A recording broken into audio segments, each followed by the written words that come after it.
All right, so now a couple from the textbook. This is from your textbook, page 153. The assignment that I'm going to give you on these, your homework on this, is going to be number 13 through 31, the odds, and also number 63 and 74, all right? And the ones from your textbook are a bit harder than the Rogowski ones, so do the Rogowski ones first. I think on average, the book ones are kind of harder. So I'm going to start with number 14. Of course, you're going to do the odds, so I'm going to do some evens. I got y equals, and this one's not too terribly hard. I think you can figure this out, but just to give you another chance to sort of look at the pattern and how all these things fit together, right? So for y prime, I'm going to do derivative of the outside function, so that's the exponent, -1 times cosecant x plus cotangent x to the -2 power. And then I have to go times the derivative of the inside function. So the derivative of the inside is a sum, so I can do them separately. So I have to remember what the derivatives are of each of those functions. So I have to remember that cosecant is negative cosecant cotangent. So it's negative cosecant x cotangent x. That's just for the cosecant. And then for cotangent, I have negative cosecant squared. So minus cosecant squared x, all right?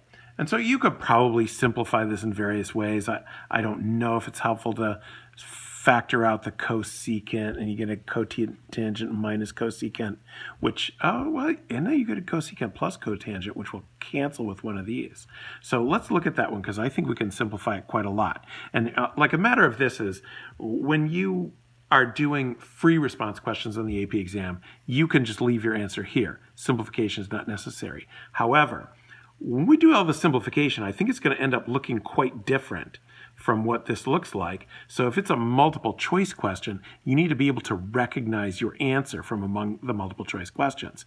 And I think my guess is your multiple choice answer is not going to look anything like this. Why? Because we can simplify this a lot. If I multiply the -1 and actually distribute it on these negatives, then what I'm going to end up with is cosecant x cotangent x plus cosecant, I can write cosecant squared x over secant x plus cotangent x squared, right? Now the reason, see, I'm like looking ahead with this because I can see this cotangent, cosecant. I guess it's going to be, yeah, this is cosecant, cotangent, right? No, my denominator is cosecant plus cotangent squared, not secant, cosecant. So maybe I should just rewrite that. So I'll just rewrite that because it's looking kind of sloppy. Cosecant x, cotangent x, plus cosecant squared x. That's this stuff with the negative distributed out. I'm putting it in the numerator because it's going to go on top. And then in the denominator, I have cosecant x, because I'm going from here, plus cotangent x squared. Yeah, so what I was looking at is cosecant plus cotangent. You have that as a factor up here. It looks like to me. So if I factor out of the numerator cosecant x, right, cosecant x, then I'm going to have times cotangent x plus cosecant x, if I can write that, cosecant x, all right, over my denominator is cosecant x plus cotangent x squared. So now I can cancel one of these factors and end up with cosecant x over cosecant x plus cotangent x. There you go. Now you could probably do, if you want, you could manipulate this like cosecant is 1 over sine, cotangent is cosine over sine. So I guess like you could multiply the top and bottom by sine. I mean, it would simplify a lot. If I multiply the top and bottom by sine, I wasn't even going to do this one, but it simplifies a lot, times sine x, right? Because cotangent is cosine over sine. Yeah, so then cosecant times sine is 1, cosecant times sine is 1, and cotangent times sine is cosine, right? So you might have this as a multiple choice question, get this as the correct answer, but then in the multiple choice, you don't have this, you have this. So you need to be able to recognize how you can manipulate your answer to match something that they might have. Okay, well, so that's number 14. Well, it's a free response, you wouldn't have to do any of that. For your homework, you wouldn't have to do any of that, but it's worth discussing. Okay, the other one I wanted to do is number 16. So let's put that here, number 16. So we have y equals x cubed times 2x minus 5 to the 4th power. So you might be tempted to try and distribute this somehow, but you'd have to do 2x minus 5 to the 4th power, which, you know, Pascal's triangle, it's going to be a big mess. So it's better to use product rule here. So I'm going to have product rule with a chain rule in it.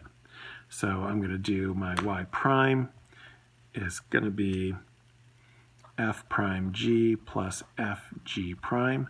So I'm going to have my f prime is going to be 3x squared times my g is going to be 2x minus 5 to the 4th. Right? Did that derivative, left that one alone. And then plus my f is just x cubed. My g prime, now here's where I got a chain rule. So I'm going to do power rule first. So times 4 times 2x minus 5 cubed. And then times the derivative of the inside function. The derivative of 2x minus 5 is 2. All right, so here's my chain rule right there. Okay, so that's that one. It doesn't really say you could factor out x squared. You could combine the 4 and the 2 and get 8, whatever. It's not a huge simplification issue. I want to look at just number 20. And for number 20, because you have this quotient with a chain rule, so I have y equals, it's x over square root 1 plus x squared. So the first thing I'm going to do is rewrite that as x over 1 plus x squared to the 1/2 power. I think this one has a lot of simplification if I remember correctly. Okay, so my f is here, my g is here, f prime is 1, g prime is where I need the chain rule, so it's going to be 1/2 times 1 plus x squared to the negative 1/2. All right, that's the derivative of the outside function, and then times 2x. All right, that's just g prime. All right, now I have to do the quotient rule using this, and this video is getting kind of long, so I'm going to actually finish this in the next video.